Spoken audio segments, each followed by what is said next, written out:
Hi, welcome to AT&T. Hi, can you tell us more about rollover data? Yeah, what do we have to do? Not a thing. If you're a mobile share value customer, your unused plan data automatically rolls over for 1 month. It's our way of saying thanks. That's so wonderful. Let's hug. Oh, wow. And we're hugging. All three of us. Really hugging. Ooh, who smells like bacon? Introducing AT&T Rollover Data. All mobile share value plans now come with rollover data on the network with the nation's strongest LTE signal. AT&T, mobilizing your world. AT&T reminds you to never text and drive. It can wait. Switch to AT&T now and get a $100 bill credit when you buy any smartphone, like the new visibly smart LG G4 for $0 down on AT&T Next. Rollover data on mobile share value plans expires after 1 month or with any plan change and is used after monthly plan data. Bill credit is a limited time offer. Must port number, activate qualified service, and stay in good standing to get credit in 3 months. $0 down with AT&T Next requires well-qualified credit. Signal strength claim based only on average LTE signal strength for national carriers. Other charges and restrictions apply. See store for details.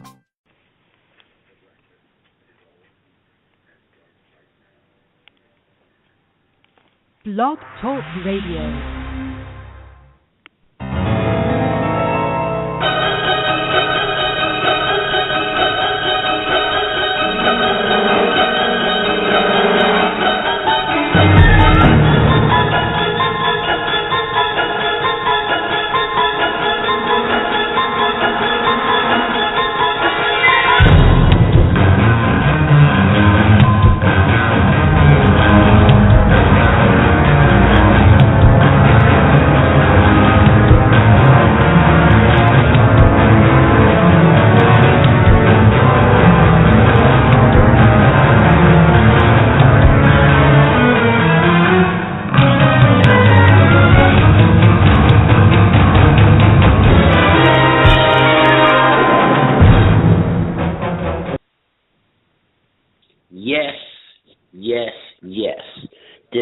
Another episode of Wake Up African People, and this is the Truth Doctor with Astro Black and Queen Ebony. We're coming to you tonight with the show Black Power Should Be Your Only Religion. Now, we know about power, or do we know about power? When we look at white power, we see power. When we look at black power, it's in its infancy because it really has not been achieved other than in word. So we're going to break down tonight how black power and the black power movement that exists in America today and maybe a few years ago into the 60s and 70s where it was coined. It was actually coined a little bit before that. We're going to get into that tonight. But when it was coined and used and went worldwide, the black power, and we want to break it down to show you that black power today is only the power that's invested in the Negro by the white man. And black power today wants to be achieved within the white power dynamics. And is that black power or not? That's what we're here to discuss tonight. Astro Black, the mic is yours. Good evening, brothers and sisters. Stay strong, stay black. In our analysis of our greater goal, our divine goals, and our mission for liberation, dignity, and self-determination, we look at the tools of psychological mind control that have been used on the masses of black people across the planet, specifically on the continent of Africa, as a means of controlling our minds and by extension our bodies and the resources that we have God's law and man's law as a right to. I put out a piece written by Dr. John Hedrick Clark called "The Concept of Deity," where he talks about the methods of mind control in the way that they were used primarily and initially by the so-called preachers, pastors ministers and priests who were in their satanic mission used the church as a guise to further their goals of white supremacy. For those who don't know, Don Hendrick Clark was a preeminent African-American historian, author of several volumes of history, the history of Africa and the African diaspora. He was a professor at the Department of Black and Puerto Rican Studies at Hunter College and City University, New York. He starts out by saying, to hold a people in oppression, you have to convince them first that they are supposed to be oppressed. When the European comes to a country, the first thing he does is to laugh at your God concept and to laugh at your God. And the next thing he is to make you laugh at your own God concept. Then you don't have to build any jails for you, because he's got you in a jail more binding than iron can ever put you. Anytime you turn on your own God, you are no longer a free man or woman. No one needs to put you in chains, because the chains are on your mind. Anytime someone says your God is ugly, and you release your God and join their God, there is no hope for your freedom until you once more believe in your own concept of the deity. And that's how we're trapped. Black brothers and sisters, we have been educated into believing someone else's concept of the deity and someone else's concept and standard of beauty. You have the right to participate in any religion and politics in a way that best suits your freedom, your dignity, and your understanding. And once you do that, you do not apologize. Nothing the European mind ever devised was meant to do anything but to facilitate the Europeans' control over the world. Anything that you get from Europe that you are going to use for yourself, remake it to suit yourself. Where did we go wrong educationally, he asks. After the Civil War, the period called Reconstruction, a period of pseudo-democracy, we began to have our own institutions, our own schools. Yet we had no role model for our schools, our own role model. So we began to imitate white schools. Our church was an imitation of the white church. All we did is to modify the old trap. We didn't change the images. We became more comfortable within the trap. We didn't change the images. We changed some of the concepts of the images, but the images remained the same. So the miseducation that gave us a slave mentality has been altered, but it remained basically the same. And here he highlights the trajectory and the cause and effect of the colonial system, the institutionalized chattel slavery, and the process of neo-colonialism and neo-slavery that we're battling against now in the 21st century, is in that they take control of your mind and your spirit, brothers and sisters, more importantly, before they can take control of your body.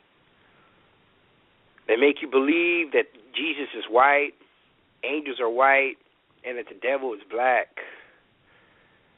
That heaven is in heaven. There's milk and honey, and it must be the black angels in the back that are cooking it. But this is the primary part. This is the initial part of the mind control process and the process and the protocol of psychological slavery. And they did it first to us over the course of centuries on wherever they came in contact with us, especially in the continent of Africa. And it's when they make you believe that you are not the God that you are, you're not the goddesses that you are, that the concept that you have of the way the universe was created and your place in it is something that that we can only understand by going to their schools and their church and to their jobs. This is how you make a slave. This is how you can take control of their mind, body, and spirit, and everything else that they lay claim to, the land, the resources, a future, are then ripe for the picking for these slave traders and these racist rapists. Brother Akbar.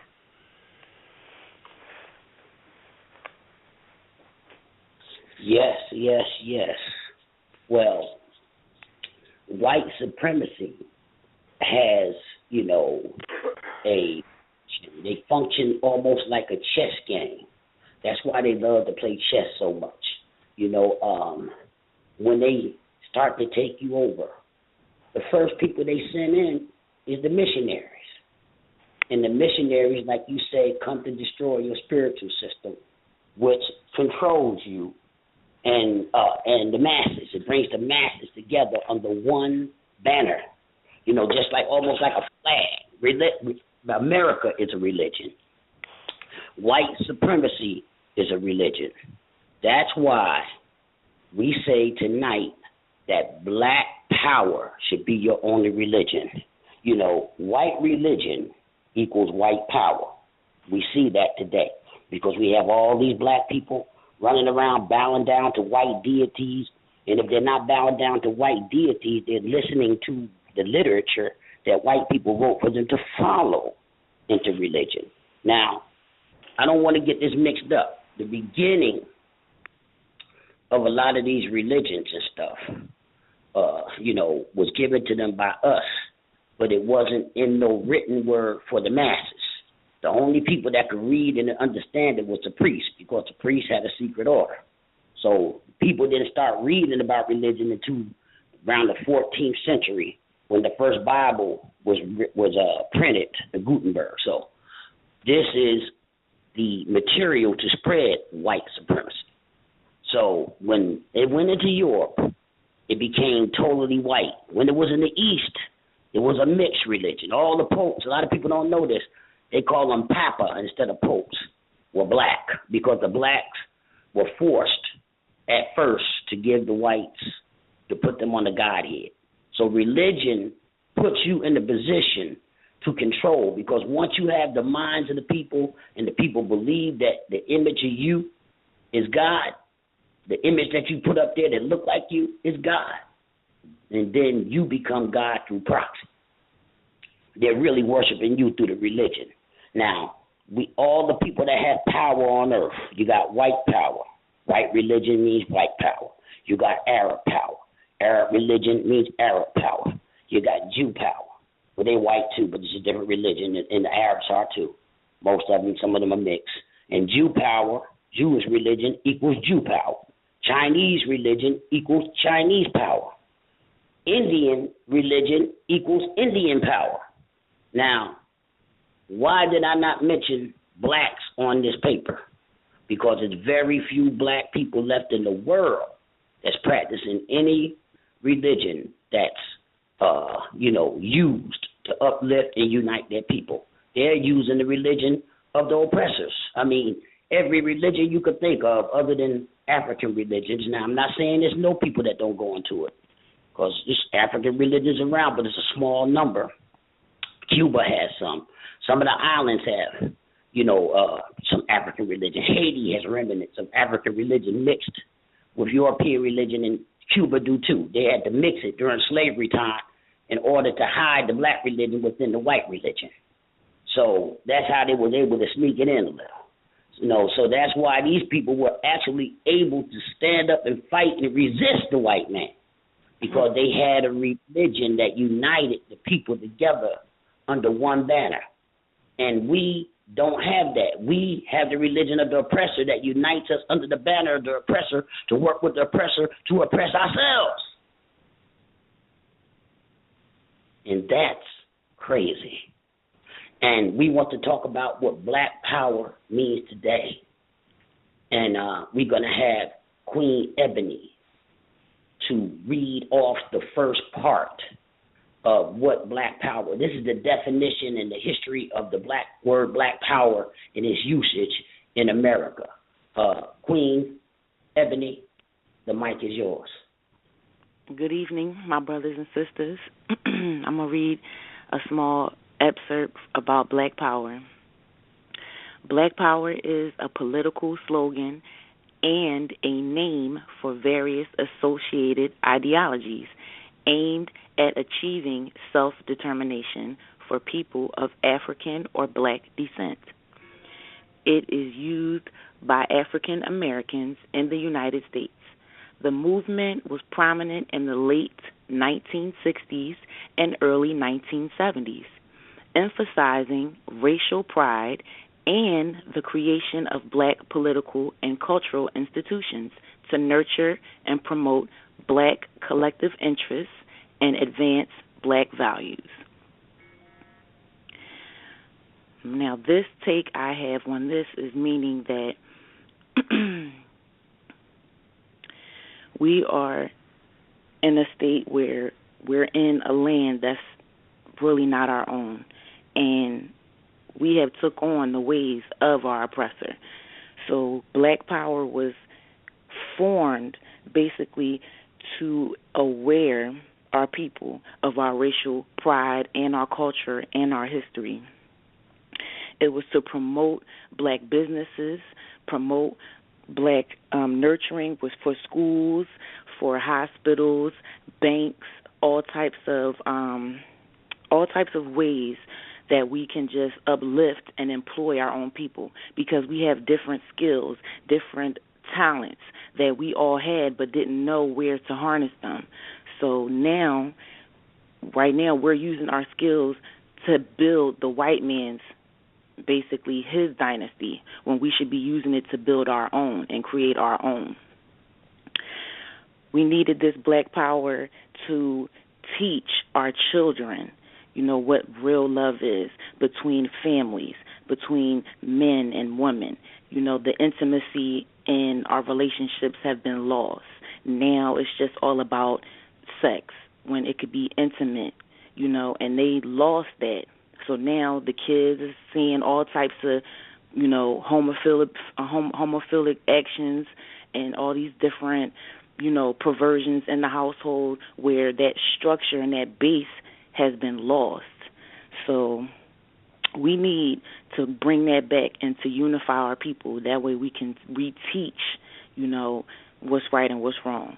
And that way we can get back to building what is ours and not just building something for another race or, building something for our oppressors that's keeping us down. So, basically, that's my take on it. It's another excerpt that I want to read, and it says, Don't read that one yet. We're going to finish critiquing this. Okay. Now, happening is the black power is nowhere, because they have the power over your children, over you, over everything. So blacks have been neutralized to power, along with even a lot of whites, but not as much as whites, because they look out for each other. But our situation is, if your child go to school and tell them that you got a spanking, the services will be at your house, and most likely they will remove your children, because this is another way for them to break up the black families and get economics out of the situation. They turn into kitty jails. So you lost that power. Now, we're going to talk about black power movement in the beginning and the black power movement that we see today that started in the 60s and 70s. Well, back in the day with Marcus Garvey, black power really meant black power. It didn't mean black power within the white power dynamics. It meant black power in a totally black dynamics in a black country, in a black state like Liberia, where Marcus Garvey was planning on and had sent equipment and everything over there to get it started, but he was betrayed by W.E.B. Du Bois, being sent over there by the government to tell the governor the President Barclay not to deal and let the Garveyites in, and then they made laws that barred everybody that was from the UNIA, the Garvey movement, out of Africa. So black power today is not like the black power that started. It's fizzled out and been modified into actually is no difference between the black power movement now and the civil rights movement, because black power wants the same thing that the civil rights movement wants. They want to have power inside America within the white power dynamics. And black power, the way it's being coined now today, wants the same thing. They want power within the white power dynamics. They don't want to leave America and go build their own country. They don't want to go to another side of America and develop their own place or their own neighborhoods or anything like that. They want to control the business in their neighborhood, but they don't want to leave outside the white power dynamics. So then by us being connected to the white power dynamics, that means that their destiny dictates our destiny. So that's not really black power no more. Today, black power is just raising your fist and saying black power is nothing anymore, because it's been watered down and sissified to what we have today. Now, Astro Black, the mic is yours. Right on.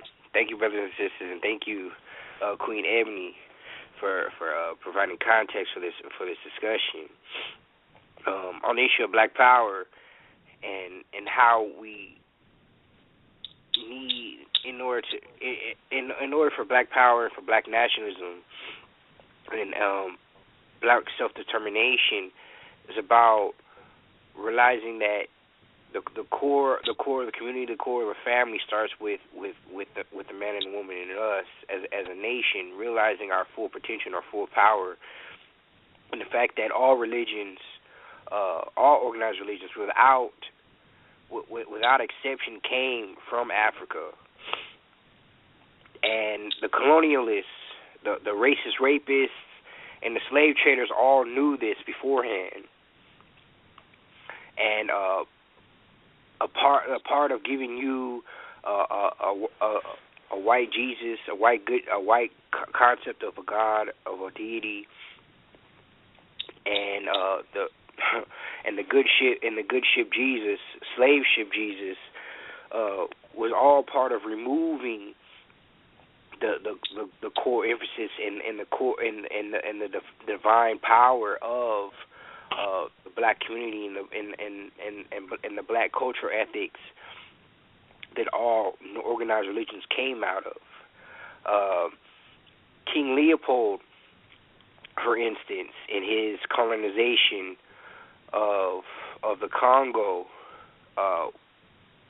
in the first wave of colonization was to institute the white God concept, and he did this with the missionaries. Just providing a little context, King Leopold II of Belgium was responsible for the deaths and the mutilation of 10 million Congolese Africans during the late 1800s. The spoils of modern-day Belgium owes much of the people of the Congo River Basin. In today's terms, during the 25 or so years in which King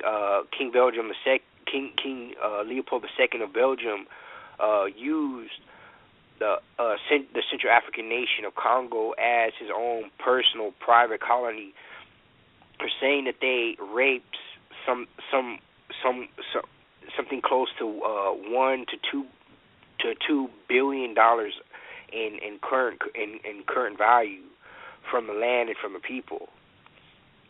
In a testament of the hideous brutality of the European colonial era and the imperialism in its finest form during the 1880s, when Europe was busy dividing the continent of Africa like a vast chocolate cake, Leopold II of Belgium laid personal claim to a largely uncharted Congo Free State.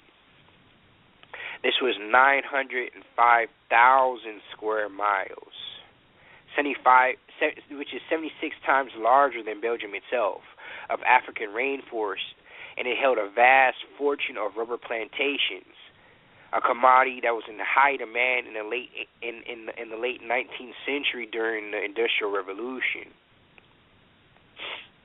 And the letter that King Leopold wrote a letter to Christian missionaries at the time, informing them of their prime objective, in priming the African people and the territory for white supremacy and a brutal dictatorship in the form of European colonization. And this, in the letter that he wrote in 1883, this is the starting point in which he started sending the Christian priests to the Congo to spearhead the Belgian colonialism. He wrote, "Reverends, fathers, and dear compatriots, the task that is given to fulfill the very delicate that I'm giving you to fulfill is very delicate and requires much tact.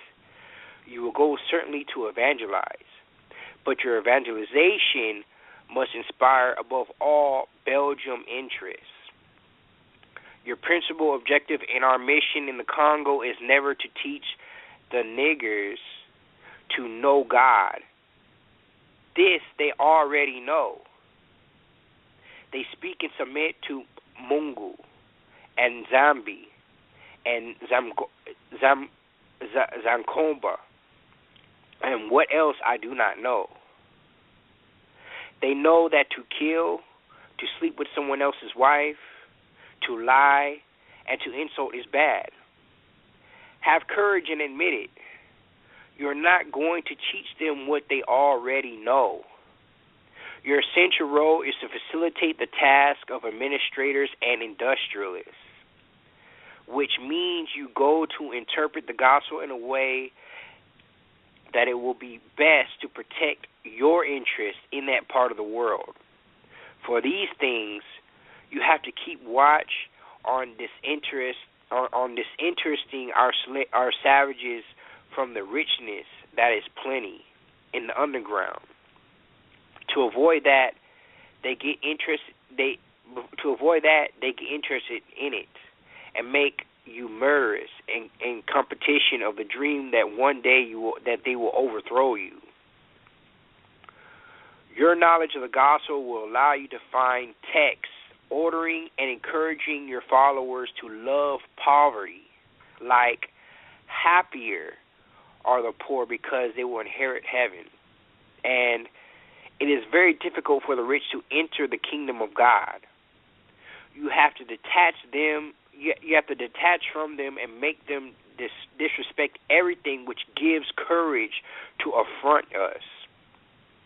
I make reference to the mystic system and their warfare protection, which they pretend not to want to abandon, but you must do everything in your power to make it disappear.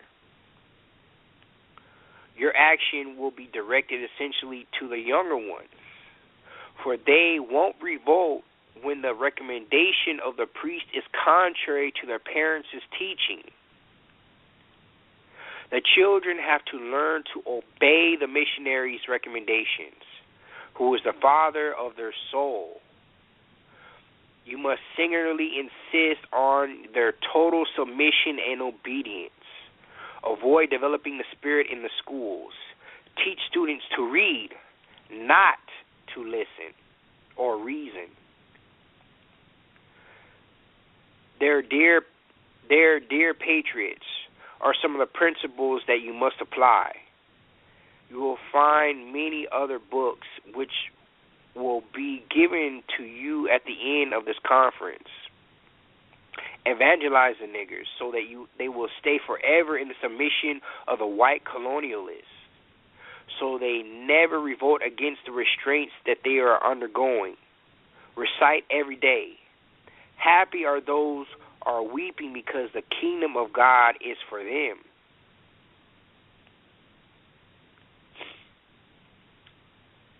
He goes on and saying, convert always blacks using the whip. Keep the women in 9 months of submission to work freely for us. Force them to pay you in sign and recognition, goats, chickens, or eggs. Every time you visit their villages, make sure that the niggers never become rich. Seeing every day that it is impossible for the rich to enter heaven. Make them pay tax each week at Sunday Mass. Listen, and I hope you're listening very closely, brothers and sisters, because these same holdovers, these same practices, these same rituals are being carried out by the priests, the missionaries, and the pastors, and every Sunday at Sunday Mass, collecting taxes, informing you, indoctrinating you in the dogma of poverty, saying that your suffering here on earth, for whatever purpose, is in some way adding to your adding to your godly virtue and your power in the afterlife, and quite frankly your ability to achieve and experience paradise and happiness in heaven. He talks about how he had. Go ahead, brother. I just want to say this: the blissfulness in the afterlife. So they got you paying with your blood and your sweat and your agony for blissfulness in the afterlife that you don't even know that exists. Go ahead, my brother. Right. And the fact that he knew that focusing on the young, on the children, on the youth, and indoctrinating them, and actually putting psychological and spiritual pressure on them is going to divide the home and divide generations. Was the primary emphasis of the missionaries and their religious indoctrination. Keeping in mind, when the missionaries went to Central Africa, they knew that we already knew who God was. We gave them the concept of God that they have in Europe. They knew this going in, but Central Africa was a primary access point for raw materials, resources, and human labor that was used to jumpstart the Industrial Revolution and change the world over. This was their primary focus, and they used religion to do it. He says, use the money supposed for the poor to build flourishing business centers. Institute a confessional system, which allows you to be good detectives denouncing any black that has a different consciousness contrary to that of the decision maker. So again, the confessional system. This is the way. This is only a practice used to dig in your mind. So the Catholics, they know this very well. These are exactly who these people were. In order for you to be compelled to release your secrets, your protocol, your intel that are integral to the black community, to the black communal system that we needed in order to maintain our independence and our own dignity and our own self-determination. They inspire generation after generation to ultimately give up that information willingly to the priest, and the priest goes directly back to whoever is the figurehead of the colonial power structure. In this case was King Leopold II of Belgium. He goes on and saying, teach the niggas to forget their heroes. Again, he says, teach the niggas to forget their heroes and to adore only ours. Never present a chair to a black that comes to visit you. Never give him more than one cigarette.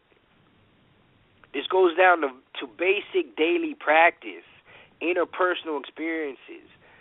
White supremacy is a culture and a way of life, And this letter that he's written out to each of the Christians who are going in service of him in order to establish a colonial state in Central Africa are being given direct, clear, explicit orders in how to deal with us and to control and produce a slave population.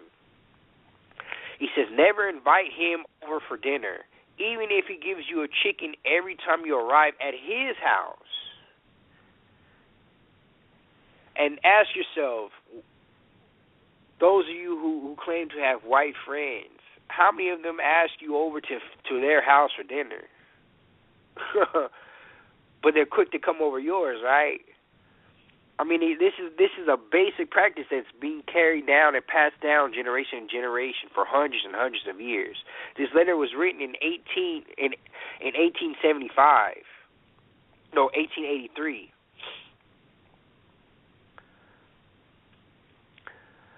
The speech that he gave shows the real intention of the Christian missionaries and their journey in Africa, and was exposed to the world by a Mr. Borokoko in Congo in 1915, who in 1938, while working in the Congo, brought a second-hand Bible from the Belgian priest who forgot the speech in the Bible itself. So the global African family, the global black family, should take special note of what's being said in this very explicit protocol of the white supremacist power structure, the white supremacist protocol. That all missionaries carry this out, and they still carry out this mandate to this very day.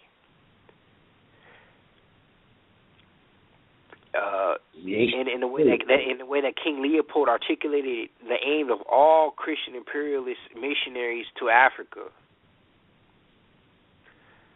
Brother Akbar. Yes, they sure do, my brother. They sure do. That's why I don't even ask black people what their religion is, because I know their religion is white supremacy, and that's the bottom line. It ain't Christianity, Islam.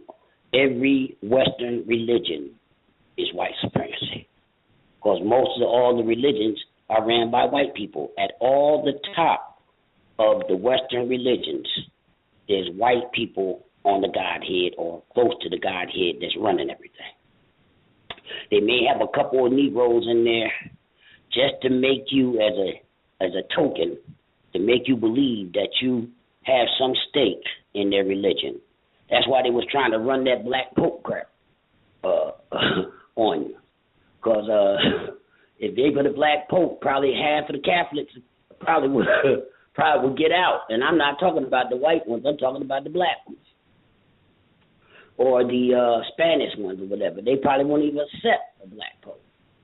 You know, so I would love to see that happen, even though just to see what the result is. I mean, we will have some hell of a show to do on a black pope, you know. So this is what they did. The Godhead is the power. We may think that the guns and all that stuff, that's just part of the power. But the biggest power that white supremacy has is getting you to believe in their religion. That's why they beat it into you. They tricked it into you. They stole your children and took them away and taught them the religion and then sent them back as men to you to enforce the religion on you. It was very important for them to get this religion. We don't understand the importance that they had to spread and evangelize the religion to you. The whole Africa was being evangelized by Arabs first. Well, not actually Christians first, but those earlier Christians, not like the Christians that we see today, or the Christians during slavery. They were different. It had morphed into something else that it did from the beginning when it started out in Egypt, when it was given to them by the Malachite Coptic Egyptian priests. So what they did was they put that into you. Then once they knew that you believed in this Christ thing, and they developed this over the centuries, they said that the one who represents Christ is the vicar on earth. So they call the Christ the vicar, right? And the vicar Christos, and his representative, who is the Pope or the Archbishop or whoever, or the Queen of England. When she goes to Africa, Negroes bow, kiss the ground, kiss her hand, all kinds of madness Negroes are doing. Africa is the laughing stock of the world, and we just don't know it. And Black America and anywhere Negropeans are practicing religions that's not from their own mind, because religion is just a made-up thing to unite the people. And it started out with us. We were able to build Kemet, Nubia, the whole Kushite Empire, all the way at the end of Africa, Great Zimbabwe. They done found civilizations in South Africa that's over. They're dating, because I don't really trust their carbon dating. But they're carbon dating it to be over 200,000 years old, and it's not a one metropolis. It's metropolises. Just pull it up.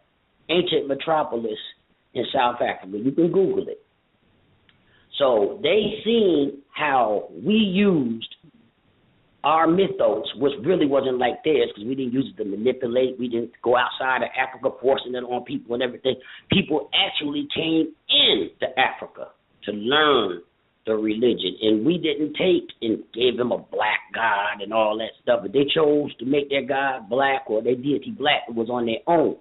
But we used the animals and the trees, the nature around them to define their mythos, and they gave that to them to help civilize them. See, our people was the civilizers of the world, and they used this thing we call spirituality. Later on, that morphed into a religion, and then it morphed into this crazy stuff, into an oppressor tool that's being used on us to this day. Our greatest problem is these religions. If we can get our head away from this, because they don't unite us. You know, the religion is not today's Christianity anyway. It was only one time in America that I can historically say that religion started to unite black people, but they took and made it black, like put a black god or worship the god of Ethiopia and all that. That was the Garvey movement, and during the time of Henry McNeil Turner in the AME Zion Baptist Church, the African Methodist Episcopal Church. And he was like one of the top 4 or 5 of the Back to Africa movements. And Henry McNeil Turner was one of the baddest. He needs to be studied. If you don't know about him, study him. So what's happening is these people take these religions and they put them on our people. And once you indoctrinate into that religion, your mother can't even come back and tell you that is not real. Even if she finds out and come back and tell you you're a fighter, that this religion is real. If you're a Muslim, them is the worst to convince that their religion is just a tool of the oppressor given to them to control their minds. Because everywhere they go, when they go to Mecca, who runs Saudi Arabia? White Muslims. White, just as white as any white person in Europe. When you go to Jerusalem, you want to be a Jew, who runs it? White Jews. When you go to the Vatican, if you're a Catholic, who runs it? A white pope. When you go to any white religious institutions, white folks are running it because that's what it was made for them to be in control of even their own people and you. Because religion is a tool to unite the people, to get them to come together so they can be used by the powers that govern them or created it. And that's what it is. Now, we're going to get back to this black power thing. Queen Amber, did we let you rest enough? Queen Ebony. I'm sorry. Queen Ebony. Yes. Okay. Go ahead and hit that next part. And then after you hit it, you read it, you critique it. And then I'll come after you. Okay. Okay. It says, Black Power expresses a range of political goals from defense against racial oppression to the establishment of social institutions and a self-sufficient economy. The earliest known usage of the term is found in a 1954 book by Richard Wright entitled Black Power. Although he did not coin the phrase, New York politician Adam Clayton Powell Jr. used the term on May 29, 1966, during a baccalaureate address at Howard University to demand these God-given rights is to seek black power. Go ahead, Brother Akbar.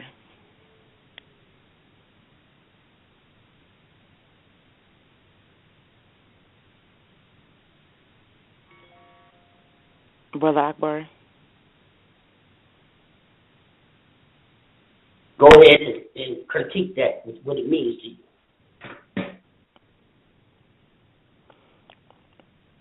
Basically, it says that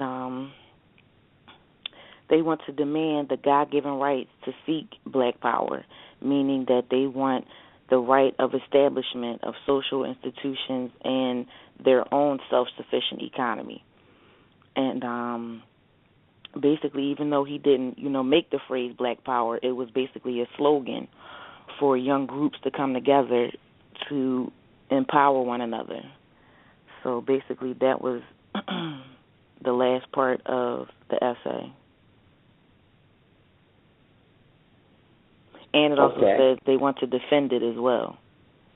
So back to you, yes. Brother Akbar. Anything that you have and that you obtain, you have to defend it, or not somebody's going to come and take it from you. And if you're not able to defend it, and even if you fight and you lose, they're still going to take it from you. But it's better to fight than to do what black people is just doing today, standing still and taking it. Because that's a slow death. That's waiting for somebody to creep up on you, and you don't know if you're next when you go outside. That's where our children go outside today. You don't know if they're going to get killed by another Negro peon or a white police or a black policeman. Because anybody with that suit on that oppresses black people, either he black, white, Spanish, Indian, whatever's wearing that uniform, is an agent of white supremacy. So white supremacy is really what we're fighting.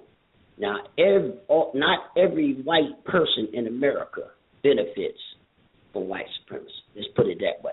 And I'm not giving them a pass, because probably if they did have a chance, they probably would still be the same, because you know how some of them hold their heads up and think they're better than you, even though, they are poorer than you.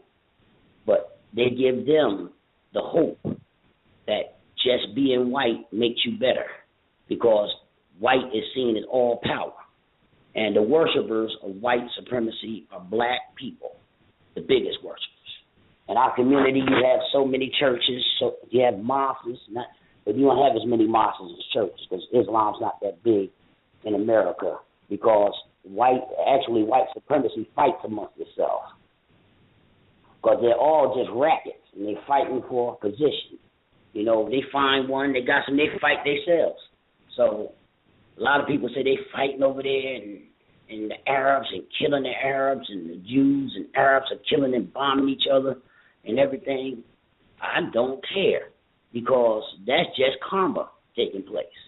So I sit back with my karmatic popcorn and have a good time watching the party, because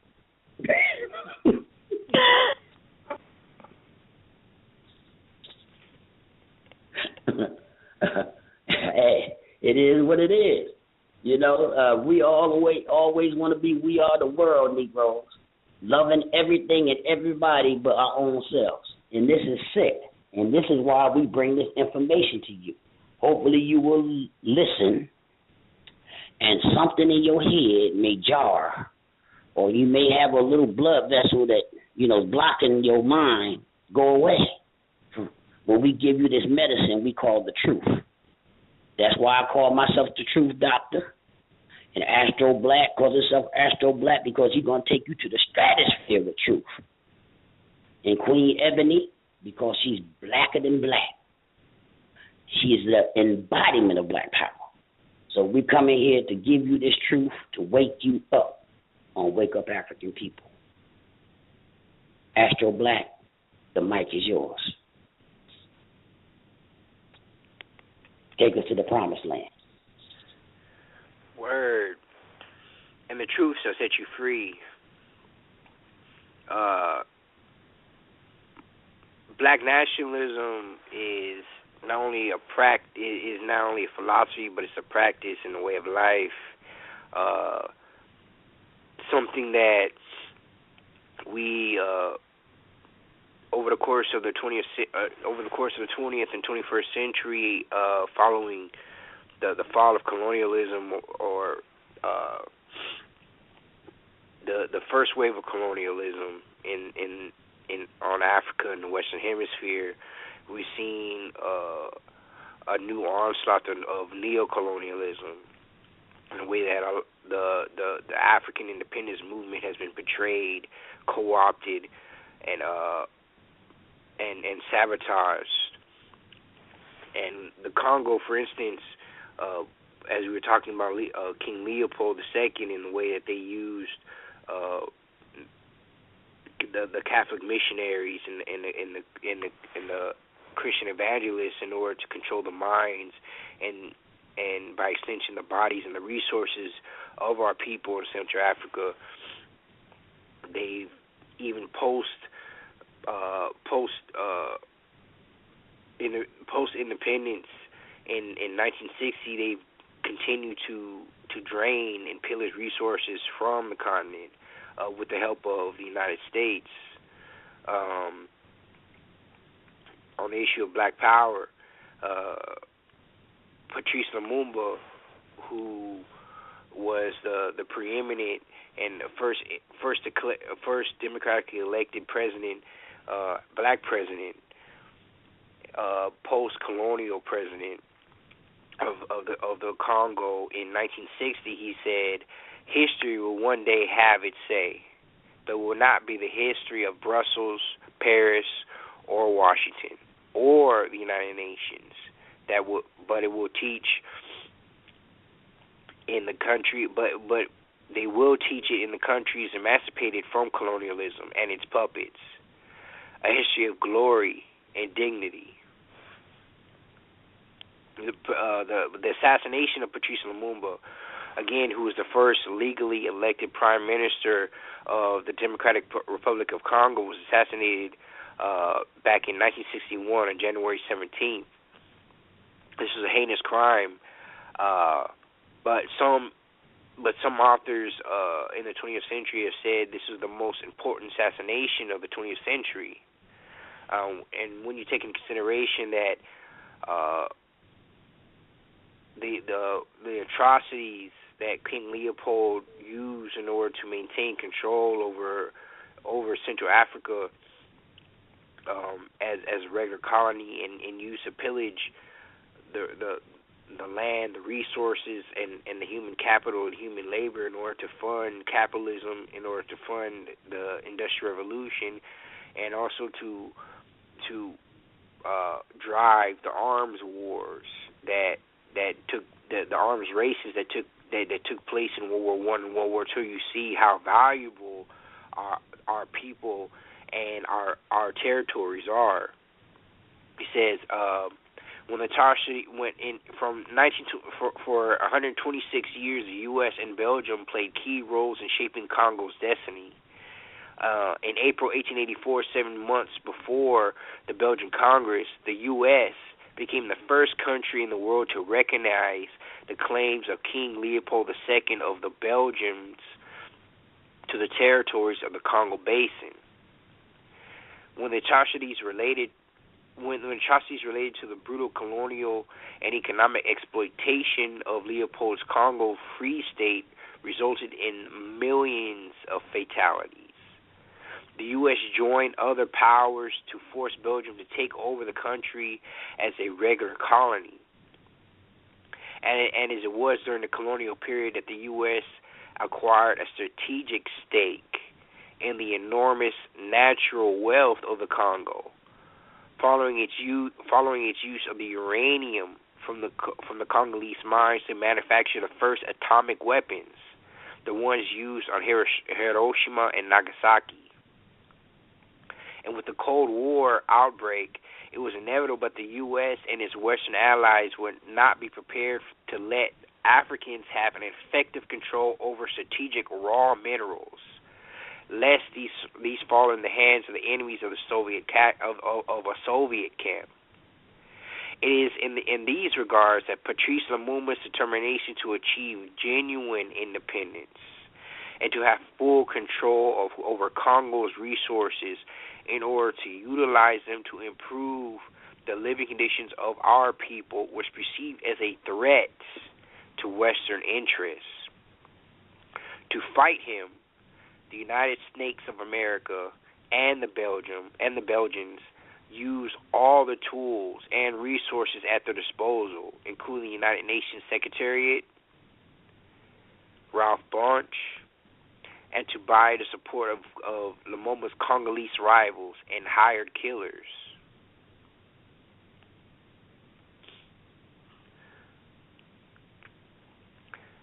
And so, taking into consideration how it all came to pass, it was in the 23 to 25 years that Leopold ruled over Congo. He massacred 10 million Africans by cutting off their hands and genitals, flogging them to death, starving them into forced labor, and holding children ransom and burning villages. The ironic part of the story is that King Leopold II committed these atrocities by not even stepping foot in Congo once. Also, the Congolese tribal chiefs unwittingly, because they weren't able to read and write, unwittingly sold the tribal members into a lifetime of slavery for mere pieces of cloth.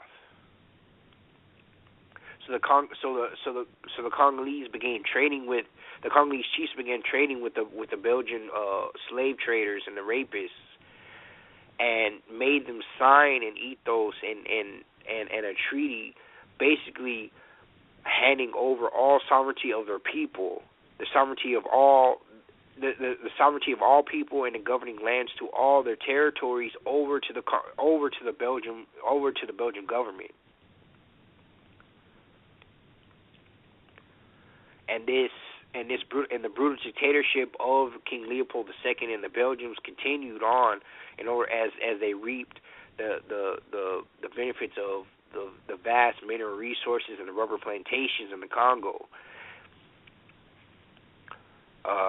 And it's disputed, but at one stage, King Leopold was the richest man in the world with his personal fortune somewhere between $100 million and $500 million. That's been updated in saying that his personal fortune was somewhere between $1 and $2 billion with a B dollars. Most of his wealth was handed over to the Belgian government after his death. So it was through slave labor. It was through of using rape and sexual assault and sex as a weapon, burning villages, chopping off hands, mutilating hundreds of millions of people, of our peoples, which was used to fund and build the Industrial Revolution and build Europe as a global imperialist power. So present day Democratic Republic of Congo is estimated to hold somewhere between 24 and 25 trillion dollars in untapped mineral resources, mostly diamonds. Following the independence of the Congo from Belgium in June 1960, Patrice Lumumba, leader of the movement National Congolese, was elected Congo's first democratically elected president. But it only took 10 weeks following his election for a coup d'etat to be organized by the United States and Belgium and be headed by one of his rivals, General Seco, was in which he was deposed, and Patrice Lumumba was murdered before a firing squad. And evidence beyond a reasonable doubt has connected the CIA and the Belgian government to funding, training, and equipping the coup d'etat that overthrew the democratically elected president in Congo, Patrice Lumumba.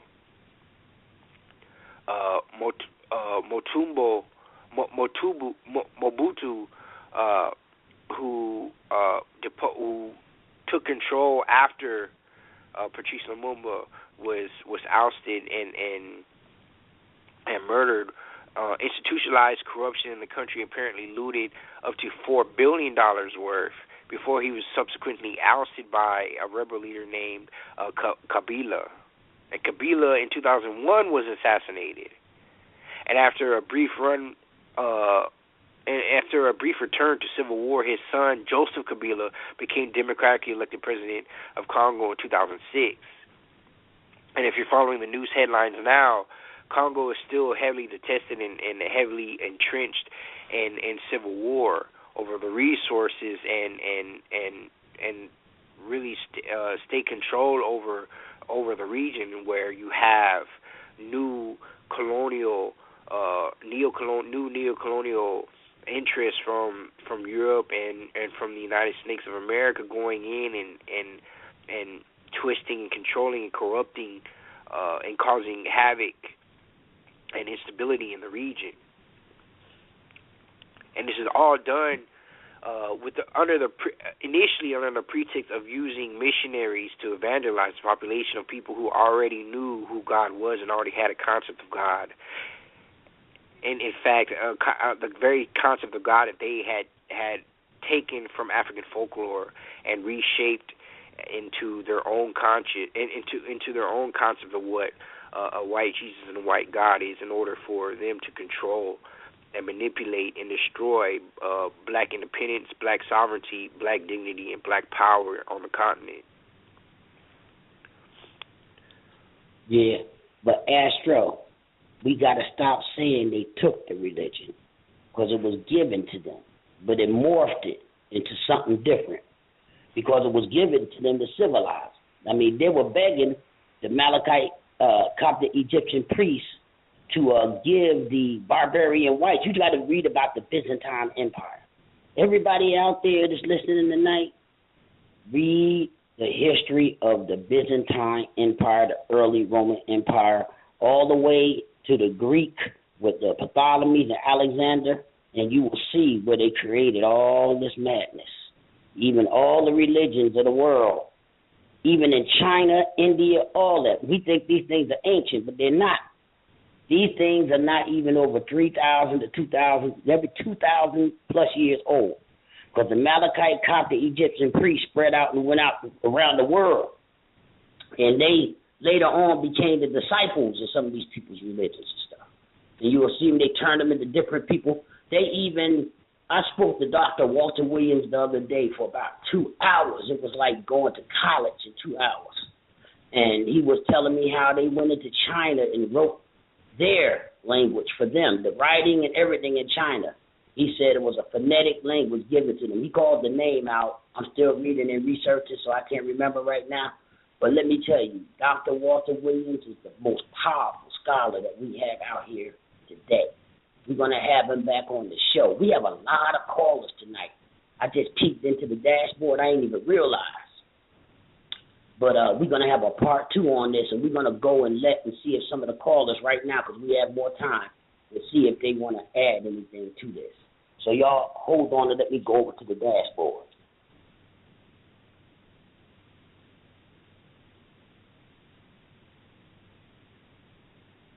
Okay, caller 803 with the last 4 digits 2932. That was my mom's phone number. Okay, let me let you in to see if you want something to say or add to the show. Institution admired Obama for his journey to the White House, which is something some felt they would never see in their lifetime, seeing that he's come so long and so far. Oh, we had to take that off. They giving me a Barack Obama or something. He definitely ain't in the Black Power. He's the president of white power. Okay, we're gonna get the number 1474 at the end. Okay, caller with the last digits 1474. Would you have any questions?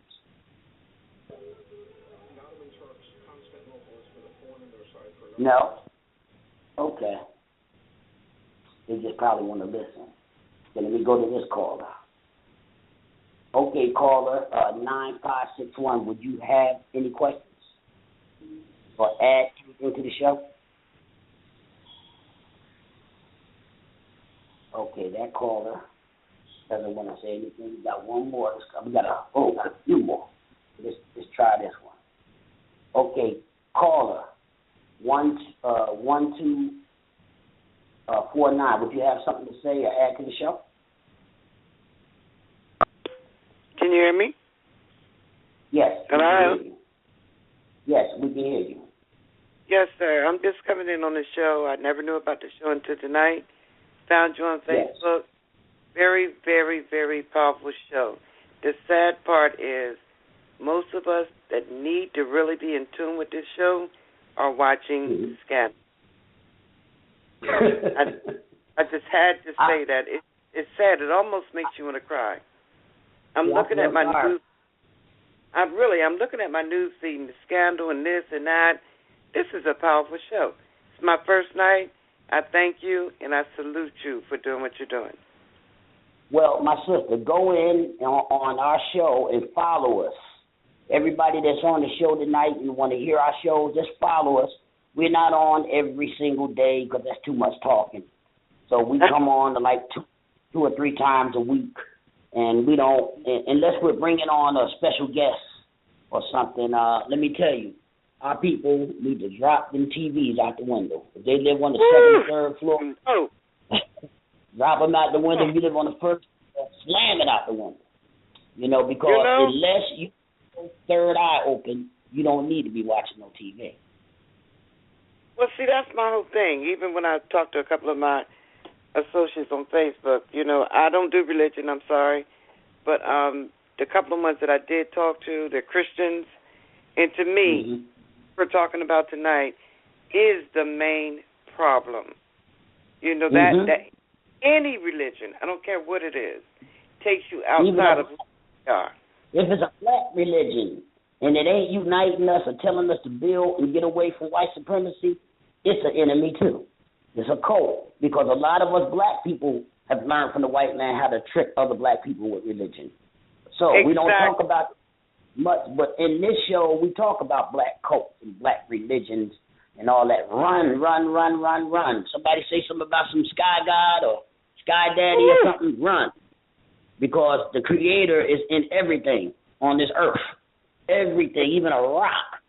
You know what I'm saying? The creative force is in it. It's everywhere.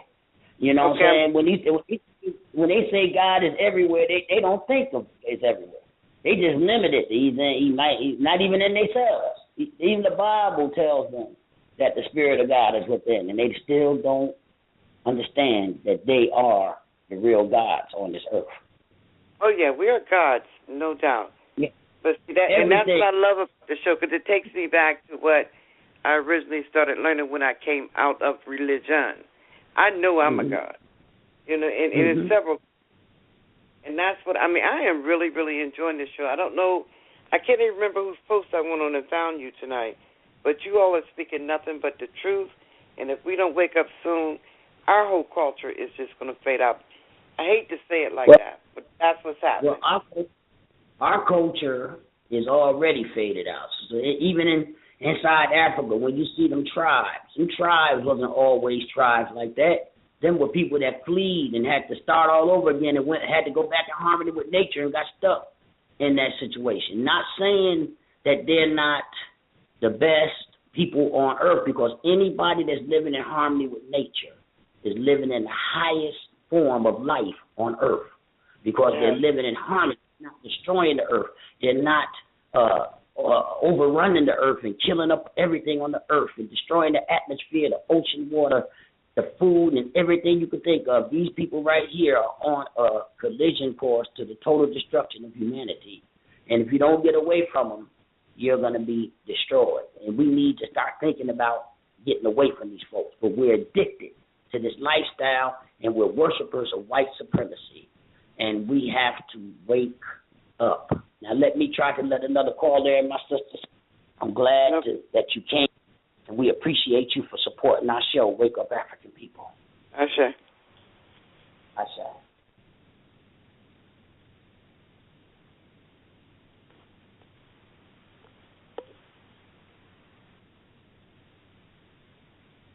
Okay, we got 8. Oh, okay, let's see what this is for. Okay, hello. Caller. Would you like to? What's going on? No, I think we was mistaken a minute ago. I walked in the house and they had it on the news. That's why you heard that old Obama stuff in that back. They were talking about it. He supposed to be coming to one of the black colleges here tomorrow. I was like, oh no, I didn't even know I was on. Well, actuality, it came in at the right time. I was like, hold on, this what we talking about me? Hold on. Nah, but real talk though, y'all hitting it dead on the button. I mean, our people are sleeping and they need to be woken up, you know, and they're waking up. And I believe they realize that we're waking up. And that's why they're fighting so hard. I mean, they fighting every way you can think about it. That's why they're killing our babies. They're beating down our women, killing the women. And we got to stand up. I mean, you know, the true gods of the universe need to stand up and man up. You know, because like I said, there's nothing but, like I told a group of people, nothing about us. Most of us is black. Our names are white. White. Our dress is white. The language is white. Everything about us is white right now. You know, and we got to come out of this, you know. They know the disrespectfulness that you see that's rampant now. I mean, they even take the world serious from the baby. I mean, come on now. You know, if the babies ain't even off limits. What else you going to do? They taking our babies, and they got our sisters and our brothers, not just our sisters, because every reaction of our sisters is a reaction of us. Every one of our reactions is a reaction to our sister. We have to start thinking that we are one. That's the problem. The white man has separated us and broken the black family down so much and domesticated us and socially engineered us to the Negropeans that we are today. Exactly. And the thing is... And that Negropean, I created that word about 2-3 years ago. It came into my mind. I did it on a show, and then I put it on Facebook, and it went viral. Now it's all in the dictionaries. Somebody told me that a college intellectual was speaking down here in Philly from one of the temple joints, and he even said Negropean. I was like, he owe me some money. We'll put a copyright on it. But here's right, my brother, we are happy to have you to come on our show and speak your opinion, and you're always welcome to come to Wake Up African People, and when we take in the callers, and subscribe to our show. Go in to Wake Up African People and push follow and become a follower, and our shows will come right to you. You don't have to wait to see when we're coming on, because we don't come on every day. That's too much talking. Exactly. But real talk.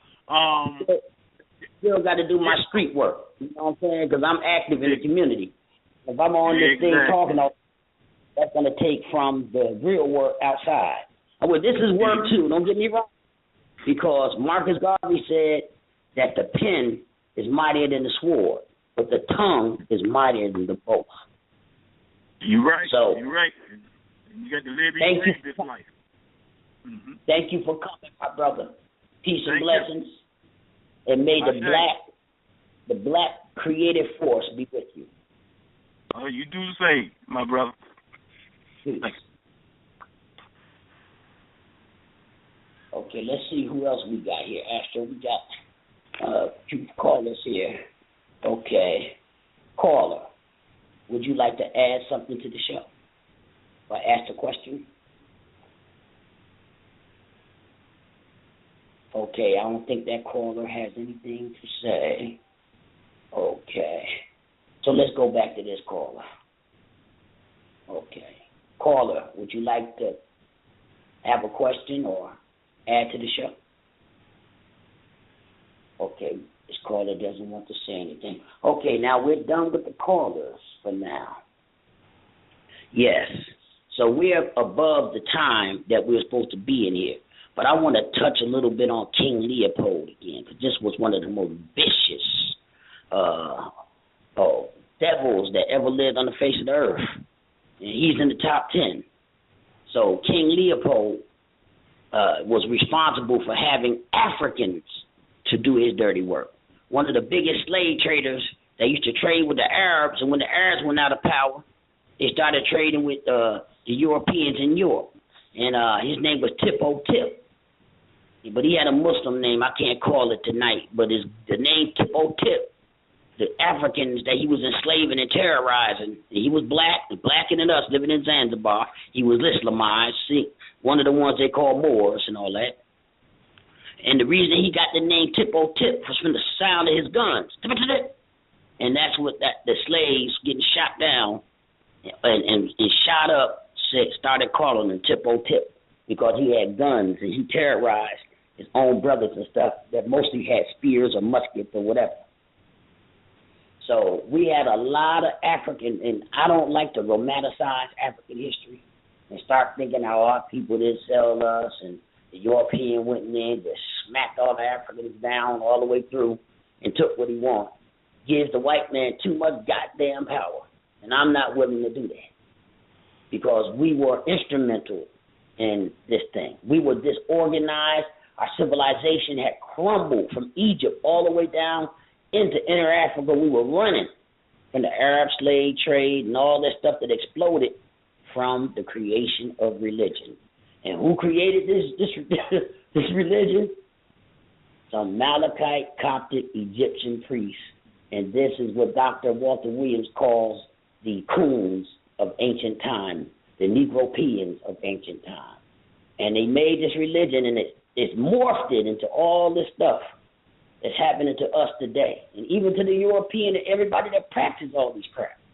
It has more wars, more carnage, more poverty, more everything has happened under the banners of religion than any other thing that ever existed on earth.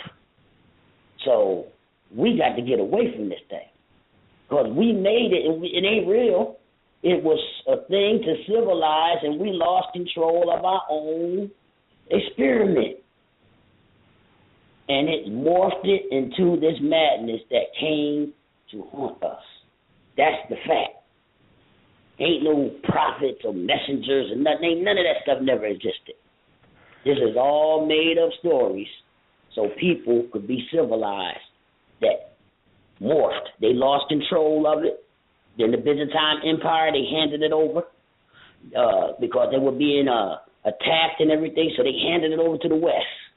You know, when they handed it over to the West, that's when it turned all the way white. And the Vatican was created in 1445, and then the Pope commissioned, what's the name of that guy, Michelangelo, to paint the Sistine Chapel and put all the white faces on there, and he used his own cousins as a figure of Christ, because he looked just like the white man they started out with a beard, Serapis, down in Egypt, when we made that for the European, Bartholomew one. So let's get rid of these things, because now they have come back to haunt us.